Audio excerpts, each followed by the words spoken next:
Hey, what's good? It's your girl Pika over here in Singapore calling in once again. It is Saturday night.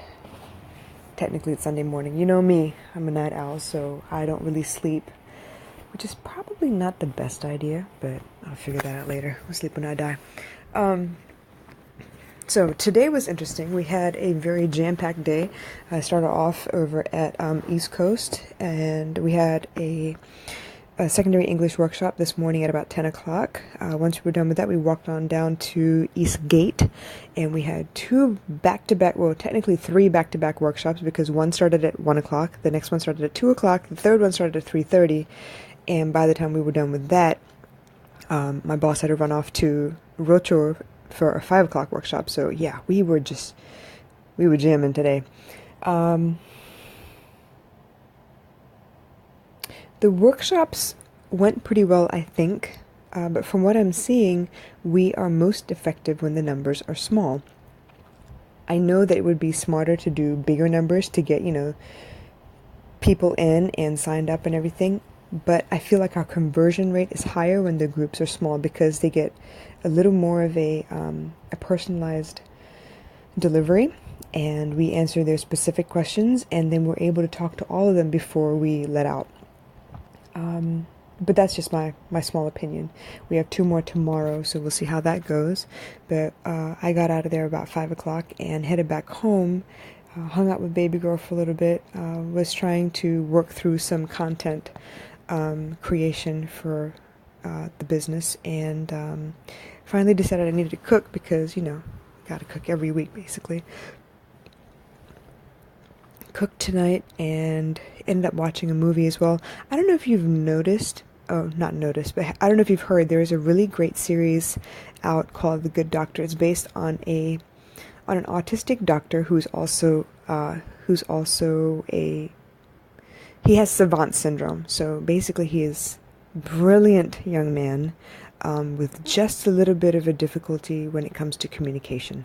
So very, very inspiring, very, very interesting. The way he communicates, the way he sees things, the way he interprets, human behavior, just very, very beautiful. I really enjoy who he is. And believe it or not, this is the young man, I believe it's the same young man from the Spiderwick Chronicles. Really, really talented actor, but he has like a panache for that kind of standoffish character, not quite the kind that fits in with everyone, just very observant, and just an interesting character all around. Those are the two movies I know him best for, and it seems like he kind of plays the same kind of personality traits, so it's kind of cool. But I love the idea of this young man being a very qualified doctor, a surgeon, to be honest, who happens to be autistic and suffers from savant syndrome as well. Not really suffers, I guess. Savant syndrome is something that is quite amazing. Anyway, was watching that with baby girl and was able to kind of lose myself in the storyline, which is nice because lately I have not been able to get out of my head. I want to talk to you about intuition because obviously I'm a big spirit person. I'm an empath. I'm a light worker. I like dealing with people. I like helping people. I like talking to people. But what I find sometimes is when I am involved on a deep level with somebody, I tend to lose all focus outside of it.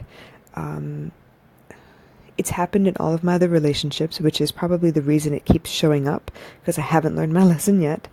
But even so, I feel like there are two sides to this predicament. It's almost like if I don't care enough, if I don't get caught up in it, I feel like I'm not showing the person that I care enough. And if I do get caught up, I feel like I'm not doing myself any justice because I tend to put myself or my needs, my dreams on a back burner in order to help the next person. Now, I'm not complaining about any of this. It's just that I feel like my intuition is broken as of late. Where I used to find inspiration and messages and signs, whatever you want to call it, where I was able to derive guidance from the world around me, I feel like I get too many too many signs. It's almost in so many different directions that I don't know which one to turn to.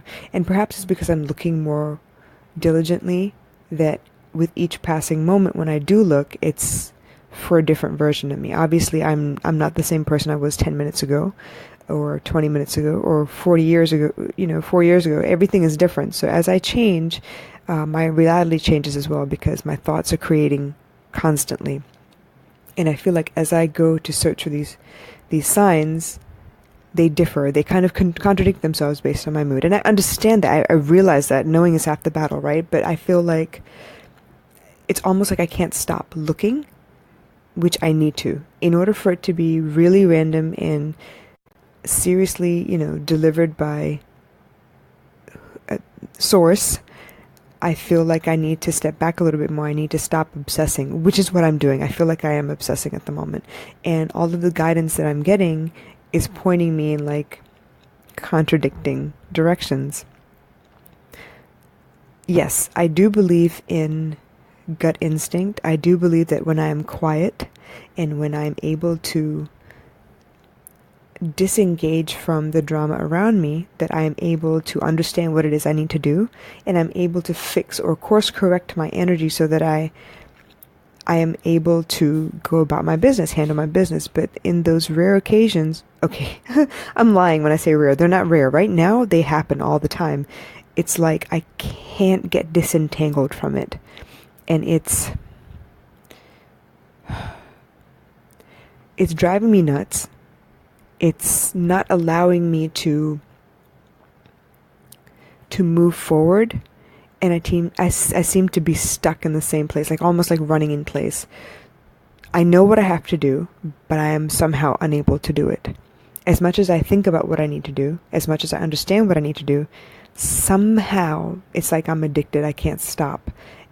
And that is where I am upset at the moment. I don't have the time to waste. I have all of the resources that I would ever need to move forward and get really going on my business, like really gain some traction. But I find that I am unable to be productive. It is my fault. It's all in my hands. I truly understand that. But I feel like I can't.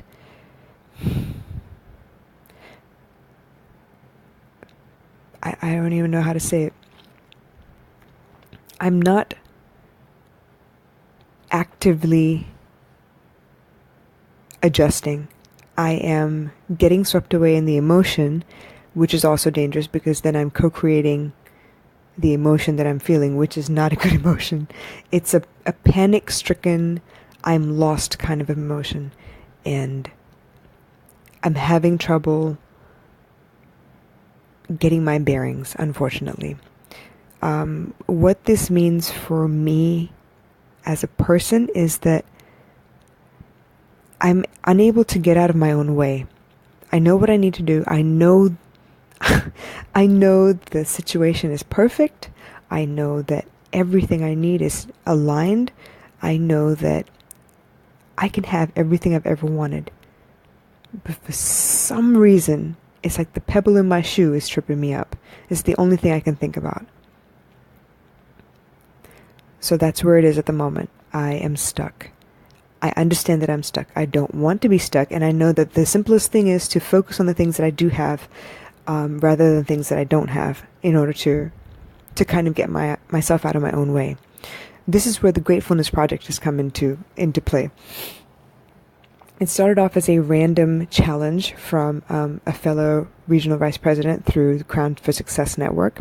And she said, look, I need to get it, out in front of my audience a little bit more.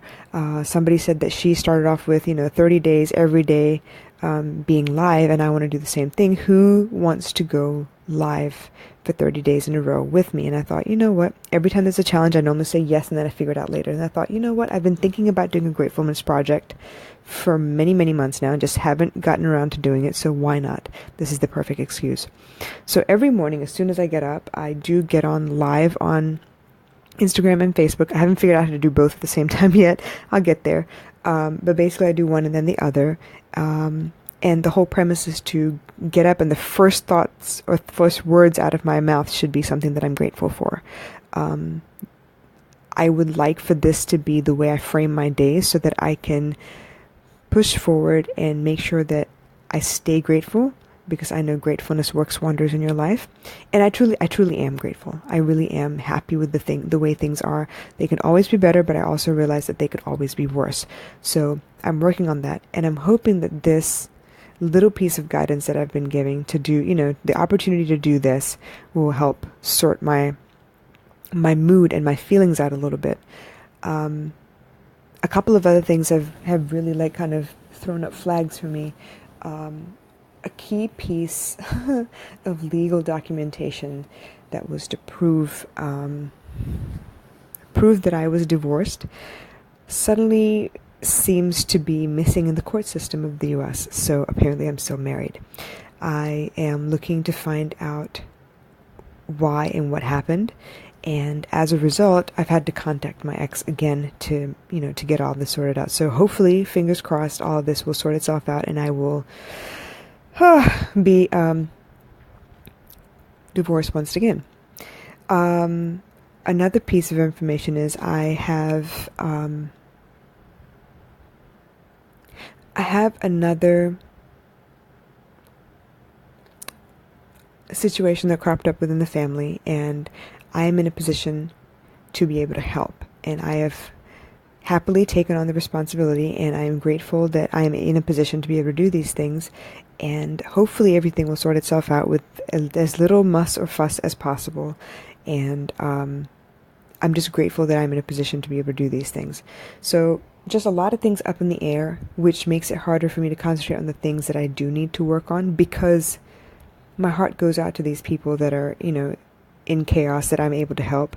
My mind is a little bothered by the fact that I spent a whole year thinking I was divorced when I'm not, and then the other intuitive situations that I'm having trouble with. It's a twin flame separation situation, and I wish I knew better, and I wish I was able to stay patient and listen to the guidance, but for some reason I'm really antsy and super panicky, and it's not helping anything.